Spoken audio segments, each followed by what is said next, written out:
Hello লালমাগি খাম্বাচোদানিদের দেশ, কি অবস্থা তোমাদের? তোমরা তো আলহামদুলিল্লাহ 51তম স্টেট হয়ে গেলা, হও নাই? না, তাই যদি না হবে তাইলে সংসদের দক্ষিণ প্লাজায় কেন ঘটা করে আমেরিকার জন্মদিন তোমরা সেলিব্রেট করতেছো? কি উদ্দেশ্য? এইদিকে একই সাথে তোমাদের স্পিকার, মুক্তিযোদ্ধা হাফিজ সরকার আবার গেছে খামেনির জানাজায়। সরি, জানা যায় না তো, একটা প্রোগ্রামে আর কি গেছে ইরানে।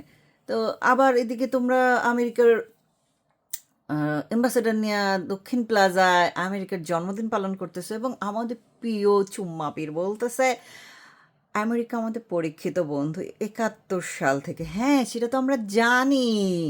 আমেরিকা 71 সাল থেকে বাংলাদেশকে চায় নাই, বাংলাদেশকে কবজা করতে চাইছে, সেই কবজা করতে পারে নাই নানানভাবে। তারপর 75 সাল আসছে, পারে নাই বইলেই আসছে। এরপর 24 সাল আসছে, পারে নাই বইলেই আসছে। এখন পারতেছে বইলেই তোমরা দিল্লি না ঢাকা, দিল্লি না ঢাকা, করদ রাজ্য হতে দেব না, বাংলাদেশ ইন্ডিয়ার কাছে বেচে দিয়েছে বলে বলে তোমরা আমেরিকার স্বাধীনতা দিবস পালন করতেছো 4 জুলাই।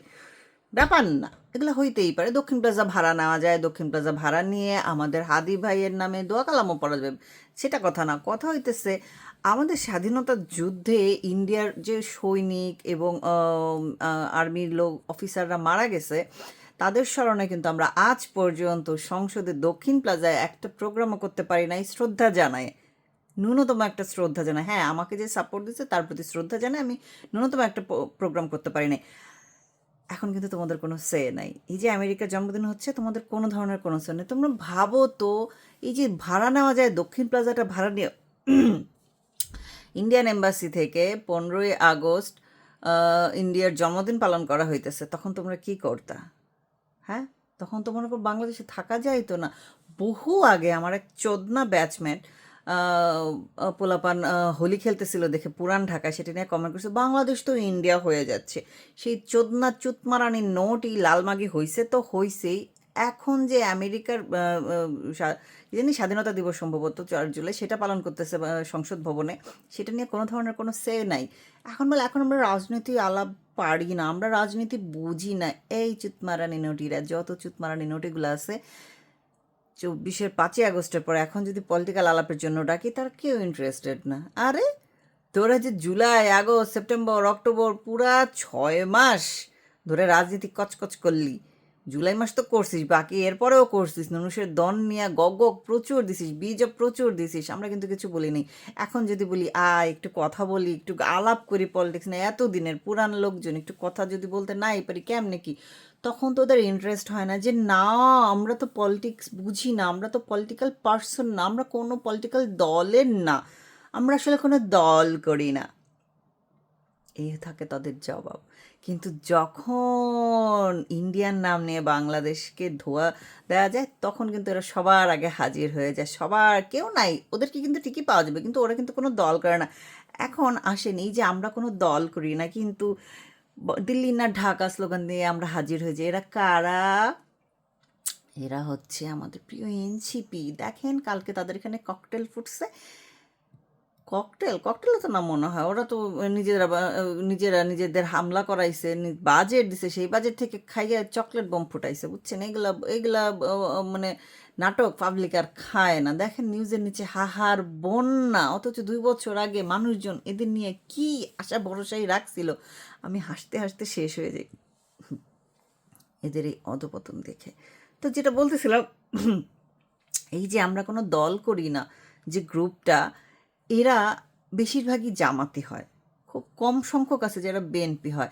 আমি এতদিন জানতাম যে জামাত হইলেই গুপ্ত থাকতে হয়, কিন্তু বিএনপি হইলেও যে গুপ্ত থাকতে হয় এইটাই 5 তারিখের পরে এসে জানতেছি, বুঝছেন? এর আগে বুঝতে পারি নাই যে বিএনপি যদি কেউ করে তাকে কেন গুপ্ত হইতে হবে। গুপ্ত হইতে হবে এই জন্য যে আমি যে লীগের লোকদের সাথে মিশবো এবং ফ্যাসিলিটি খাবো, সেটা তো স্বীকার করা যাবে না, সেই জন্য তাকে গুপ্ত হইতে হয়েছে। 5 তারিখের পরে তার গুপ্ত চেহারা প্রকাশ পাইছে। এখন আপনার এটা আফসোস করলে কোনো লাভ নাই। আফসোস করে কি হবে? চোর তো চোরের কাজ করেই ফেলছে, আপনি তো চোর ধরতে পারেন নাই, চোর ধরতে পারেন নাই, সিম্পলি। এরা মুখোশ পরে আসছে, এবং মুখোশ পরে আসলে সবসময় আমি যেটা বলি যে এদের এদের কথা সবচেয়ে সুন্দর হয় যারা লিটারেলি আওয়ামী লীগের প্রতি দায়বদ্ধ, আওয়ামী লীগের ধরেন আওয়ামী লীগ তারে উঠতে বসতে যে পরিমাণ ফোন দেয়, তারপরে সে লীগের পক্ষে কথাই বলবে, হয়তো লীগের পক্ষে বলবে না, কিন্তু কোনো দিন গুপ্ত হয়ে অন্য দলে গিয়ে লীগের ক্ষতি করবে না, ওর মুখ দিয়ে কোনো সুন্দর কথা বাইর হবে না। লিগ করি, হ্যাঁ করি তো, কিন্তু এই যে গুপ্তগুলা যখন লিগে আসবে, তাদের দেখবেন এত সুন্দর সুন্দর কথা। ওই যে একটা কথা আছে না, নয়া নয়া মুসলমান হলে বেশি গরু খায়, ব্যাপারটা হয়েছে ওই রকম। ওরা নয়া নয়া যখন মানে দেখাবে যে তারা লিগের লোক, এই জন্য আরও বেশি বেশি করে একদম আমাদের সার্জিসের মতো প্রিয় বঙ্গবন্ধু বলে একদম মুখে একদম ফেনা তুলে ফেলাবে। এই হয়েছে আমাদের গুপ্তদের চরিত্র। তো গুপ্তদের চরিত্র বিশ্লেষণ করা বাদ দিয়ে চলেন একটু দেশের ভিতর যাই। দেশের ভিতর গিয়ে আসা কি দেখি, দেখলাম যে জোবাইদা না শিশুরা ভবিষ্যৎ বলতেছে, শিশুরাই আমাদের আগামীর ভবিষ্যৎ, বাংলাদেশকে নেতৃত্ব দিব, হ্যান দেবে। তো 750 বাচ্চা হামে মরে গেছে, সেটা নিয়ে তার কোনো একটা আমি আজ পর্যন্ত দেখলাম না। হ্যাঁ, ফরাদিন মন্ত্রী মুচলেকা সাহেবের বউ হিসেবে উনি নাই বলতে পারেন, একটু ডাক্তার হিসেবে বলতে পারেন না, সেই হিসাবেও তার কোনো নাই। এরপর আসে আমাদের প্রিয় ডাক্তার, লন্ডনী ডাক্তার তাসনিম জারা। এনসিপি থেকে নমিনেশন, জামাত থেকে তাকে নমিনেশন দেওয়া হয় না, এনসিপি না, জামাত বাপ বেটা একই তো জিনিস। তো সেই তাসনিম ঝারাপি বহুদিন পর গর্ত থেকে বের হয়েছেন এক গুলাই গদ্দার আহত হওয়ার ছিটি নিয়ে। ওনার মুখে ওই হামের মরা বাচ্চাদের নিয়ে কোনো ধরনের কোনো কথা নেই, কারণ এই হামে মরা বাচ্চাদের নিয়ে কথা বললেই তো ইউনুস আব্বার দোষ চলে আসবে, ইউনুস আব্বার দোষ চলে আসলে তো ডলার খাওয়ার কাহিনী ফাঁস হইয়া যাবে। এই জন্য এগুলো নিয়ে কথা বলা যাবে না, এই লাশগুলো নিয়ে ব্যবসা হচ্ছে না, বুঝছেন, এই জন্য এগুলো নিয়ে কোনো কথা নাই। এই যে হামে মারা 750 বাচ্চা, এটা নিয়ে কোনো বিজনেস করা যাচ্ছে না, কোথাও ফুটেজ খাওয়া যাচ্ছে না। ফুটেজ খাইতে গেলেই মনে করেন ইউনুস আব্বার নাম চলে আসে। এই জন্য মুসলেকার বউও কথা বলে না, মুসলেকাও বলে না। আমাদের যে প্রিয় বিরোধী দল যে আমাদের আছে জামাত, ইসলামিক দল, সেই জামাত ওই বাচ্চাগুলো নিয়ে কোনো কথা বলতেছে না।